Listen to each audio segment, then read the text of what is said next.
All right, awesome.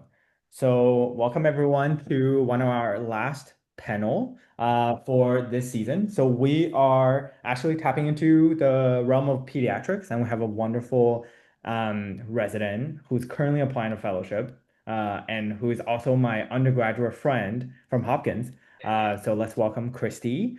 So we can start with a little bit of an introduction, just like where you are, I guess for residency and where you're from, and I think maybe the first question we can go with like why did you fall in love with pediatrics?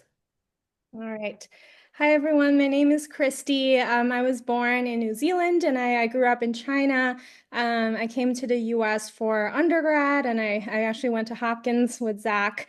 Then I went to University of Virginia for medical school and now I'm at Johns Hopkins for my pediatric residency. And I'm actually applying to pediatric cardiology currently for my fellowship. So I felt like I can't really pinpoint a specific time that I decided to do pediatrics. I feel like it's kind of a continued process throughout all of my core rotations, especially during my third year.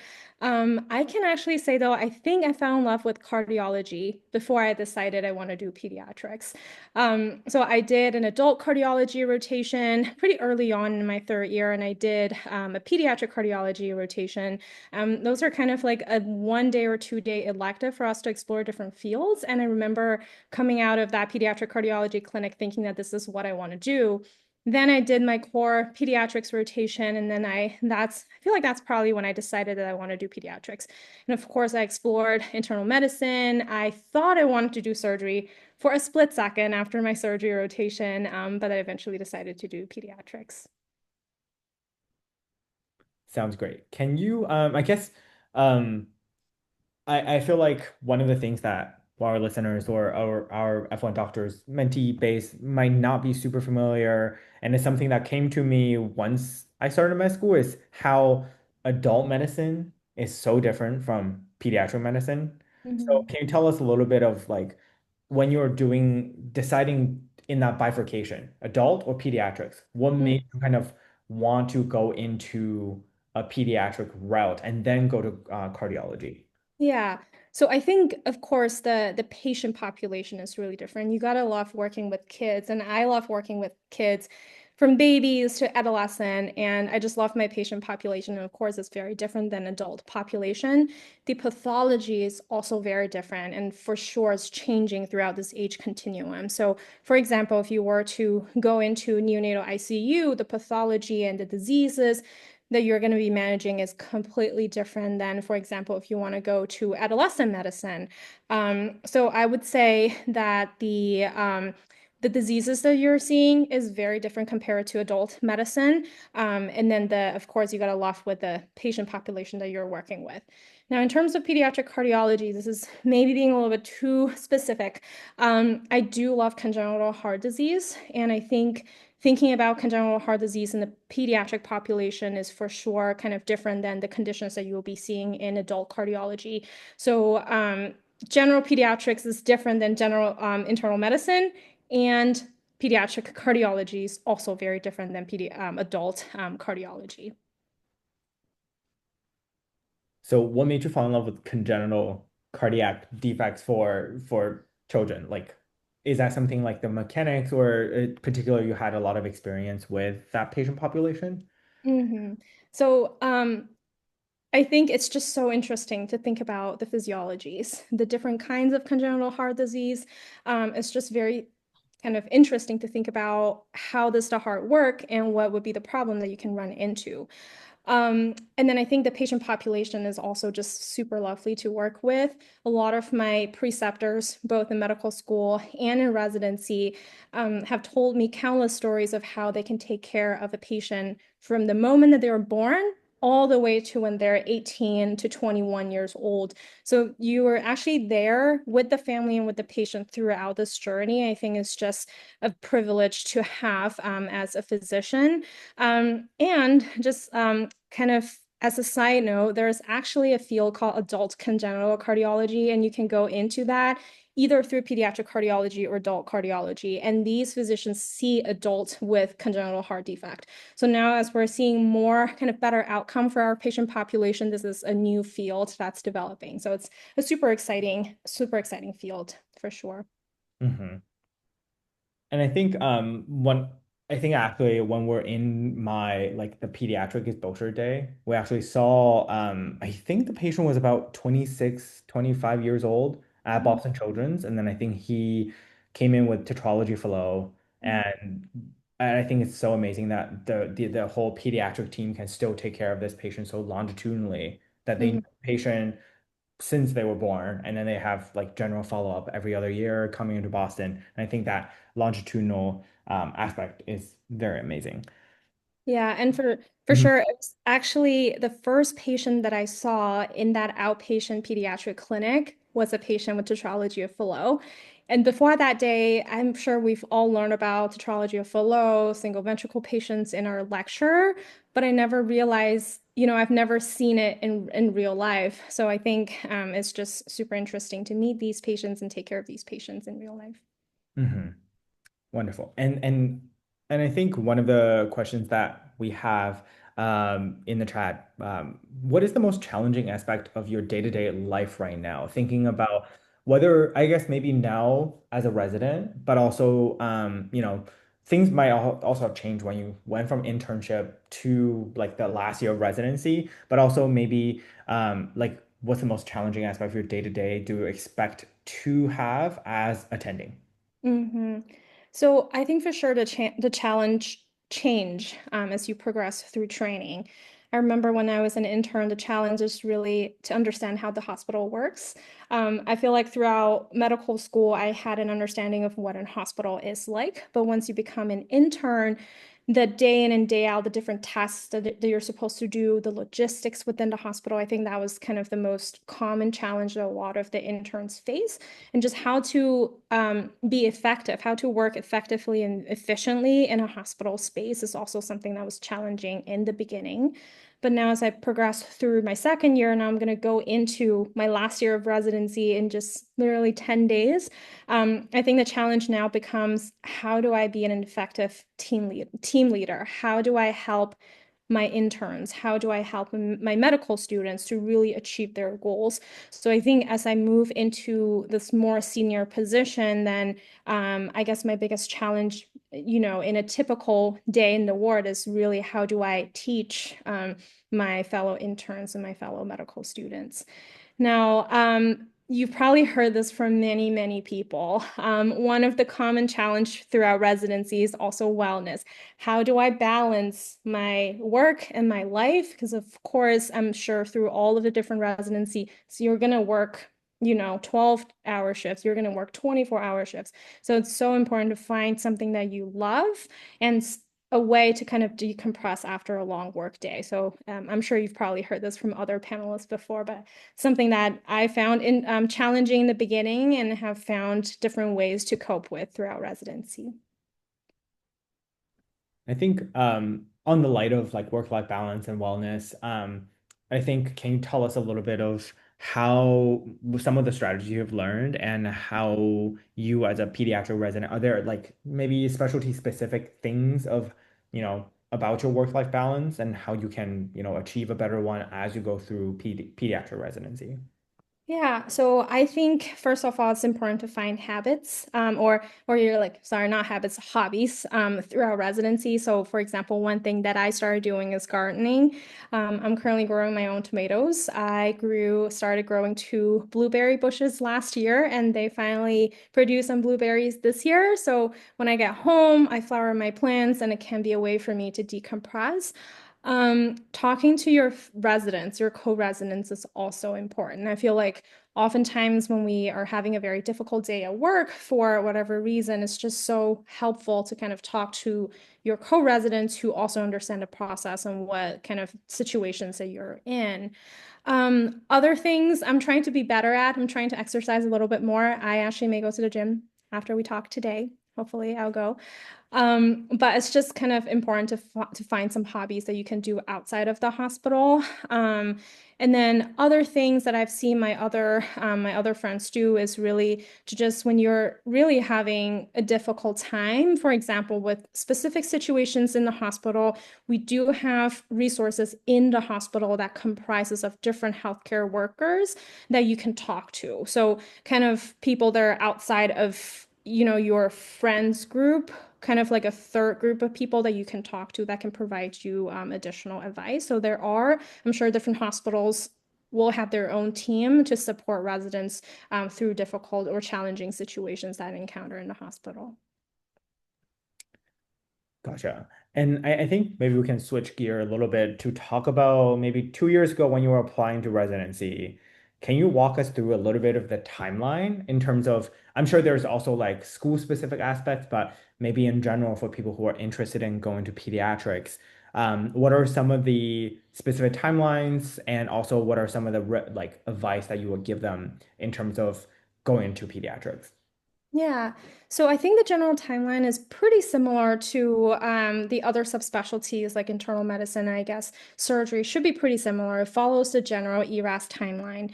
Now I have to remind myself exactly what that timeline is because I feel like the fellowship timeline right now is messing with my memory of what I did when I was applying to a residency, but I would say the general timeline is very similar. And what was the other part of your question, Zach?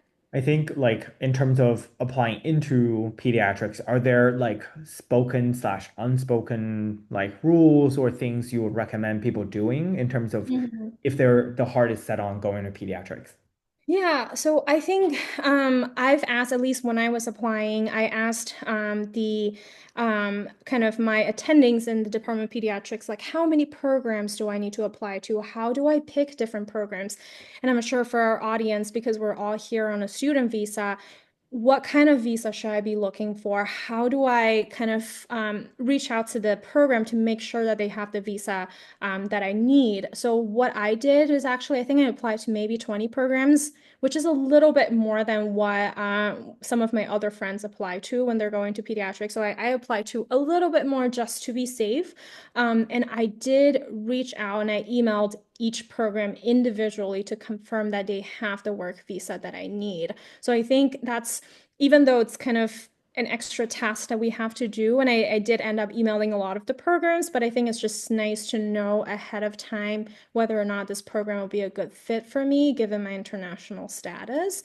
Things that you can look for when you're trying to figure out what program I should apply to. So, for me, the size of the program definitely matters. So we have more community-based programs. So, for example, I think in Baltimore there's the Sinai Pediatrics program. So it's a smaller program. It's more community-based versus if you want to be at a big academic institution. It really depends on your style of learning. A lot of people learn, some of the people will learn based on the volume that you're seeing. Some of the people prefer to sit down and think about the cases that you're seeing. So depends on your style and what kind of the size of the program that you would prefer.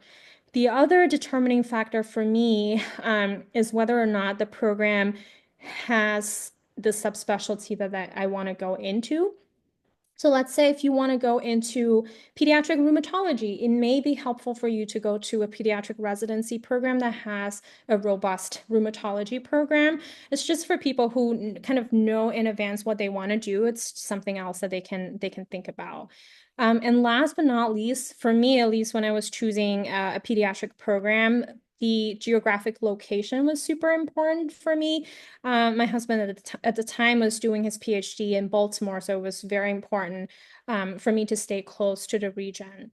I'm sure I have to look into whether or not they're doing this still this year, but now we have a signaling process. At least it started that the year I was applying, so it was fairly new when I was applying to residency. But you can give signals to the programs that you want to go into, and you can identify geographic preference during your application process.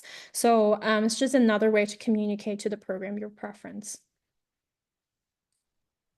Gotcha. Yeah, I think these are super valuable advice. And I was wondering in terms of you were alluding to thinking about a step ahead, looking at residency and then fellowships to choose a place where they have robust specific fellowships you're interested in.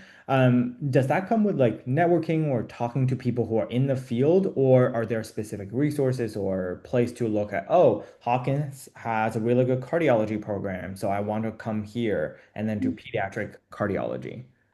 Yeah, so I think for sure the process really starts with doing electives during your medical school. So, for example, I did multiple subspecialty electives during my fourth year in medical school. I did pediatric GI, I did cardiology. I actually did an away rotation of cardiology at Hopkins.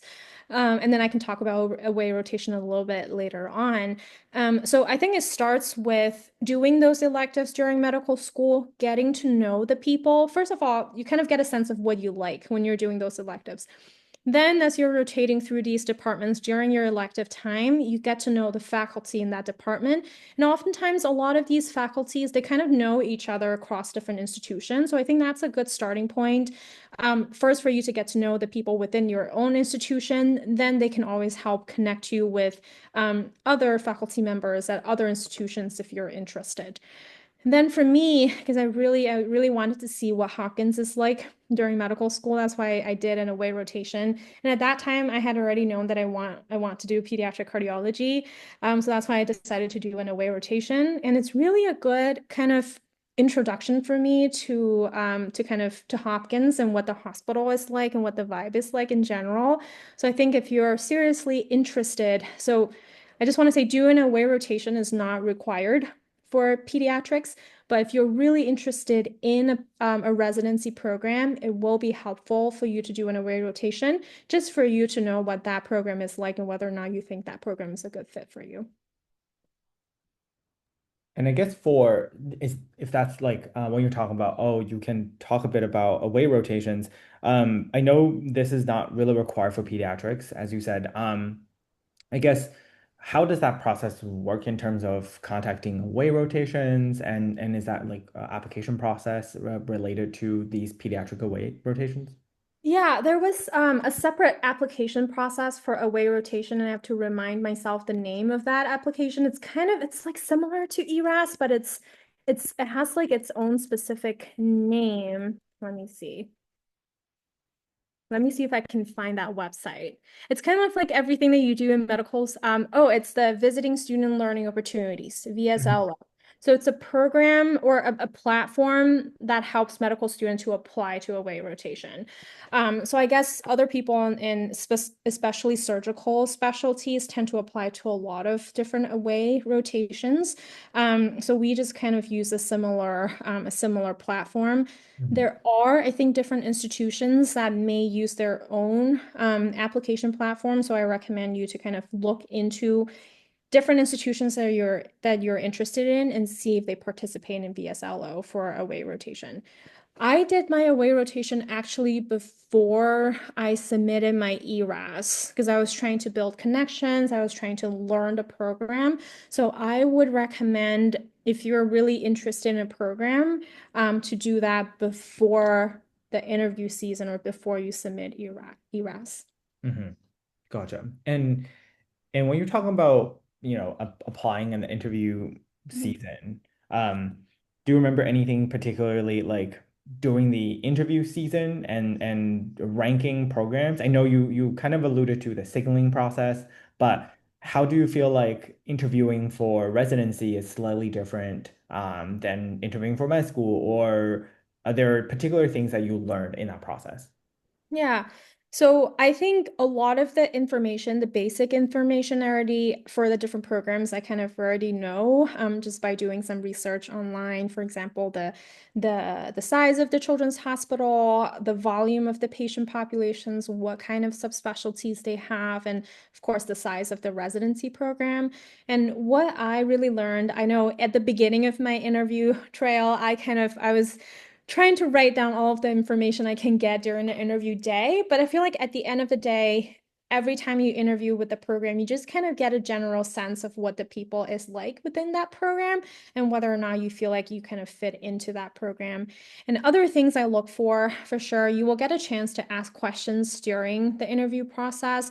Some of the questions I asked are, what are the research opportunities for residents? Or do residents get a lot of support if they want to do research? And then are there, it's kind of apply less to me, but are there international rotations available? Because I know Hopkins has a very robust global health rotations. A lot of our residents travel to the Philippines and to countries in Africa to kind of do their global health rotations. So just kind of what are some additional activities or experiences that you get to do on top of like medical rotations that you're going to do already. Other things, I feel like this was important to me, but was a little bit less important than the geographical locations. Other things to think about is what is the schedule like? So, for example, how many do you have to work every weekends? Do you have to work 24-hour shifts? How often do you have to work 24-hour shifts? Those are also kind of things that may be important to different applicants. Yeah, I think that's the main thing. Mhm. And you were also kind of talk about emailing each program about their visa sponsorship. And I think because sponsorship is so important for all the international students here, just wondering, is there an art to the timing of it? Like, do you submit the application, but before you get your interview, or you only ask programs once you have like gotten an interview from them? hmm I think I only asked, well, I actually started asking before I got an interview because I was trying to decide which program I should apply to. So, for example, I currently have an H-1B visa and I really wanted an H-1B visa. So, I kind of use that as a screening tool for me to decide which program I should apply to. Again, it's kind of weighing what's the most important for you. So, I actually emailed them the different programs ahead of time when I was selecting the program. So, even before interview. Gotcha. And I think that I'm sure since this is like the fifth panel series, and we talked a lot about the pros and cons of J1 versus H1Bs. And I know that right, I think obviously there are personal preferences and decision on what to apply to. And I think there sometimes we'll have to have the hard decision to make to go into a J1 program for specific reasons. So I don't know if there's anything else you would like to add, but I think typically what we have heard is H1B is like the preferred, Mhm. less administratively hassle heavy Mhm. process. Um, but I think we talked extensively about this, and I'm glad that, everything works out. There are programs out there that sponsor H1Bs, and I Mhm. think, yeah, and one of the things that we always want to do, and I know that it's very labor heavy, is to keep an refreshed, updated list of programs that sponsors H1B or J1. However, I think situations change and it's just something that it's a little hard. And I think most people still do their own work. They prefer to do it themselves to get a confirmation. Mhm. So this is very important to do ahead of time, Yeah. prior A to. lot of the programs will list whether or not what kind of visa they sponsor in their application page.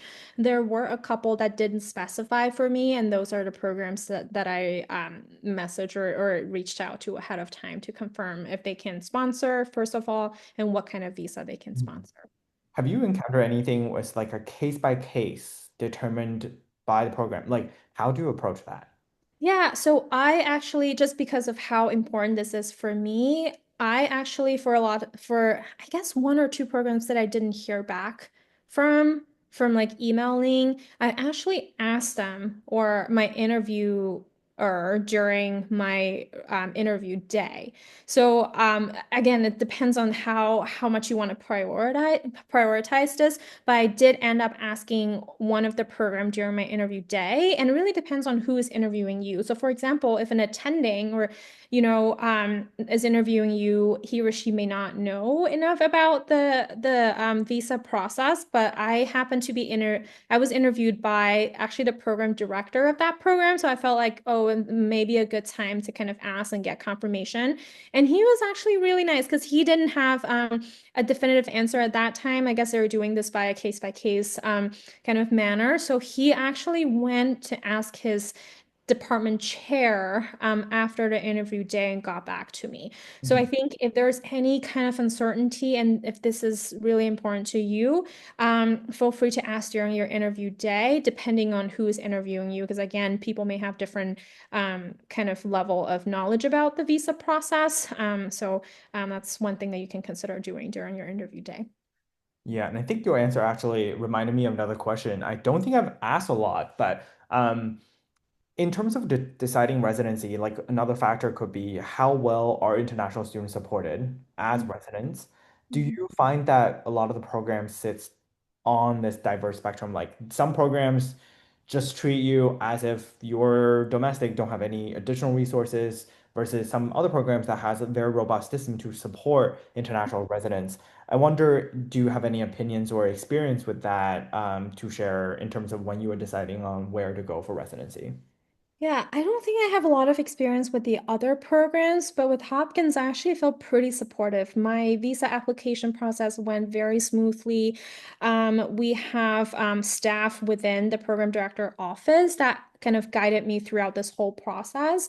And I didn't actually I didn't have any difficulties throughout this Mhm. process. So I definitely felt very supported in my own current residency program. And the only thing right now is I just can't travel abroad to attend some of our global health rotations that are phenomenal. I've seen so many kind of interesting stories and pictures that they took while they're on these trips. But yeah, that's just one thing that came to my mind. Yeah, okay. So it seems like well, at least we can't speak about any other programs, but Hopkins has a very robust support system for Mhm. international residents, and that's wonderful. Yeah. So I think I think my last question is kind of open-ended to you, kind of give you the ball thinking about the entire process of, deciding on pursuing pediatrics, pediatric cardiology. During this whole process, do you have anything that you wish you have done sooner or differently, or just any advice that you want to give to someone who's about to embark on, committing themselves to pediatrics residency? Yeah, I wish I had talked to more people earlier on. Because I feel like I started talking to more, and by people I mean residents, attendings, maybe medical students from other schools, residents from other schools. I wish I had started talking to people to kind of get their opinions. Because at the end of the day, different programs are different, and you're gonna find a program that, fits you the best. And the way that you can get this information is truly by talking to people. I started really talking to my different attendings, maybe closer to interview, maybe a couple of months before ERAS opens, as I was starting to think more about kind of which program I want to be. So I feel like people can maybe start this process earlier on in medical school. For example, you're starting to do your core rotations, whether or not this is the third year or maybe even earlier. Talk to the different residents who you're rotating with. Try to learn not just medicine, but also what is your residency life like? What is the residency program here like? Because I feel like throughout my core rotation, and this is of course important, I focused on the medicine, and of course it's important and interesting, but kind of try to build your connection early on with the different people, regardless of whether or not they are, in the field that you're interested in, or maybe in a different field. It's just important to kind of build these connections and hear different perspectives and opinions from different people. I think that's interesting. That's just kind of something that I gathered along the way. Other things, it's not something that I wish I had done earlier, but research, I feel like it's always important to start kind of looking into research opportunities earlier. There are, of course, different kinds of research that you can do, and I'm sure Kevin and Zach, you guys don't need to hear from me about research, but kind of you can start doing that for all of the audience who may be joining us who are not currently doing an MD PhD. Even though you're just going through an MD program, try to find or at least kind of build that connection with people who are doing research earlier on. I think I started actually first year, a couple of weeks into my medical school, I started talking to people to kind of build that connection earlier on. So it's something that I guess students can think about, start to think about earlier on in their medical school training. And I think last is just enjoy the process. I know it's so nerve-wracking to kind of go through the application process. And I'm speaking from kind of, having to apply to fellowship again. I'm just having all of these kind of flashback of when I was applying to residency. I can't believe I'm doing this again. But it's really just enjoy the process as you're applying to residency. What during your interview day, kind of envision it or trying to think of it as your chance to learn the program and less so, oh, I'm trying to quiz you, I'm trying to like, um, um, you know, so really take that chance to learn the program, get to know the people, that will kind of help you a lot when you're trying to decide which program to go to.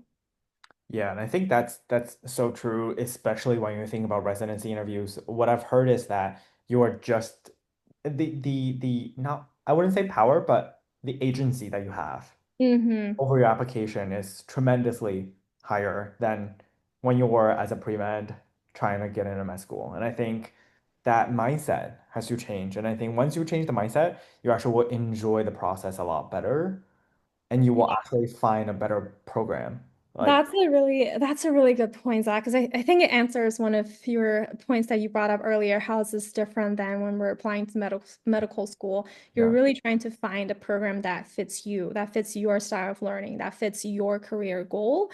So I think just kind of take it as a chance to really get to learn about the program. And a lot of my interview days are actually really chill. I can only speak to pediatrics because I didn't interview for the other programs and the other specialties, but it's very chill. Be prepared to ask good questions, though. Be prepared to kind of show how curious you are in the different programs, because I've definitely had interviews where they just ask me maybe one or two questions, and the rest of the interview is really kind of they're opening up the floor for me to ask questions. So kind of think about what questions you want to ask, what is important to you personally, and then bring a couple of good questions to your interview day. Gotcha. And I think your answer also gave me another question for you is to think about like especially on interview day if they're opening the floor so early on and it's more so for you to ask them questions and find a good fit for you. And Mhm. then when they're asking you questions, are there particular things in your application that was discussed a lot? Are there some things that are heavily focused on when they're trying to find the fit for you, or they pretty much got everything they need from letter of recommendation or your personal statement. Yeah, like how much information they can get from that interview. Yeah, I feel like they wouldn't really ask you a lot of details that they can already get from your application. So there's not a lot of repetition. But what I got asked a lot was my experience in quality improvement. So I think they really asked me about my experience because I emphasized it a lot in your personal statement. So think of your personal statement as a chance for you to center or focus a lot of your interview. And I think this is kind of like a tangent, but it's just something that came to my mind. So I did get asked a lot about my experience in quality improvement, what are the different kind of projects that I've done in medical school, and what got me interested in quality improvement, and how it ties to what I want to do in residency. So I definitely got asked about some of my QI projects and my research projects. I did, for one of the programs, talked a lot about my gardening. At that time, I was doing different kinds of gardening. I was doing hydroponics because I didn't have a space in my apartment. So I did talk to one of the programs extensively about hydroponics gardening and how I might bring some of the hydroponics system I have to their residency lounge. So kind of be prepared to talk about your hobbies, and then yeah, just kind of enjoy talking about your hobbies during interview day. So that's just something that I got asked on. Gotcha. On that note, I think I would like to thank you so much, Chrissy, for sharing your insights. And I Sure. think this is kind of really completes a lot of our residency series of, we went from medicine to some surgical specialties to pathology, and then now we kind of rounded up with pediatrics. And I think the joy and the happiness you bring from your specialty is tangible. And I just wanted to say thank you so much for your time and insights. Um, yeah, wish you best of luck with fellowship application. Thank you, thank you, Can't wait to hear where you end up going in the future. thank you. Oh, I will.